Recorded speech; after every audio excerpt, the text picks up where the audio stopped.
Eu sou Karyn Bryant de MMA H.E.A.T. Estou em Rain Training Center, onde Ralek Gracie, o filho de Rorian Gracie, está treinando com os lutadores de UFC Mark Munoz, Krzysztof Szymanski e James Wilkes para a luta com Sakuraba. Dê uma olhada. First and foremost, Ralek, this is your third fight. This is kind of a big deal for you to take him on, huh? Right. Yeah, I guess it's all in my head, right? If I consider it a big deal. Right.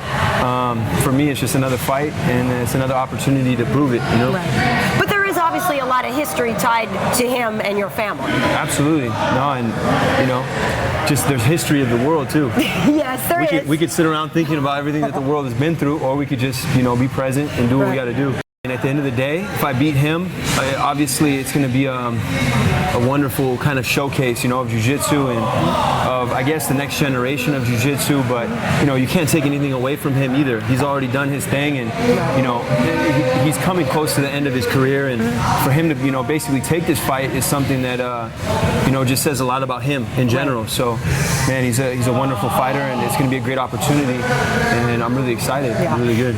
Have the other members of your family who have fought him, how have they talked to you about it? Have they given you any advice or just sort of helped you get your brain prepared for taking him on? Definitely. Just don't get caught in the kimura. Yeah, right. That's not good. That's everybody's advice. Yeah. Man. And if you do, don't tap, right? Because you can't tap. You're not. Are you allowed? No, I'm not allowed to tap. Yeah, I didn't think so. If I tap, I go home and get my head cut off. So I just don't tap. Don't tap. Was there ever a point in your life where you thought, I know I have the Gracie name, but I don't want to do jiu-jitsu? Or did you always feel like you were going to be part of that? Yeah, when I was like 14, you know, I just wanted to skateboard. Yeah, that's it? Yeah. And did you for a while? Did you kind of go rogue for a little while? Or definitely, what? just skateboard, you know. I actually got into playing music and just making beats and stuff and just for fun.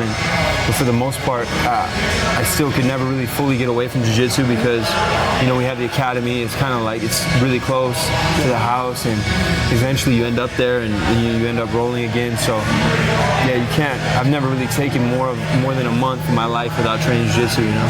And how early did you start? I don't know, probably 5, 6. Yeah.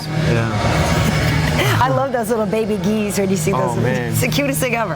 Yeah, we have one in our museum. My dad's first gi ever. He was like 2, and my grandmother made it by hand. Yeah. I've seen it. I love the museum there. My favorite part of the museum, though, is the family tree, because you guys can breed. Right. a lot of energy, and it's the diet, you know. He's very potent. It's incredible. It's like so-and-so begets, you're like 13 kids. It's amazing. No, of course. And back in Brazil, when my grandfather and his brothers were all competing and doing very well, I mean, they were pretty much the shit, you know, like they were the ones. So it wasn't hard to get candidates, you know. Right. Because it's not always the same moms. That's the thing, right? Oh, definitely not. Yeah, it's not one lady has 13 children. That wouldn't be any fun. You got to spread the seed around, you know.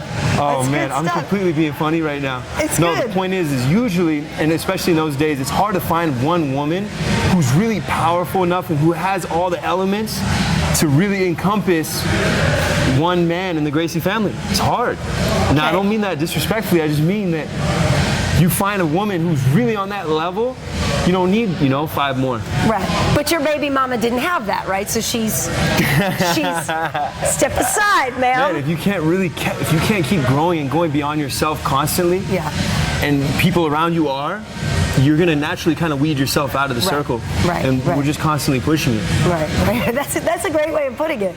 So, Ralek, the show is called MMA H.E.A.T, and H.E.A.T is heart, endurance, aggression, and technique. I think those are the qualities the best fighters need.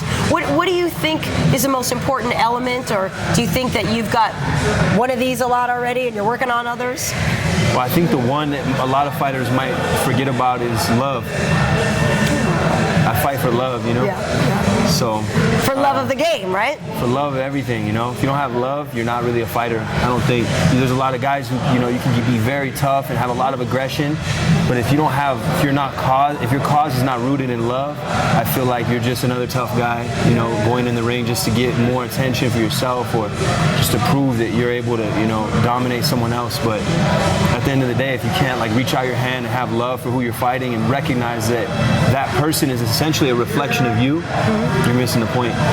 But your acronym is amazing.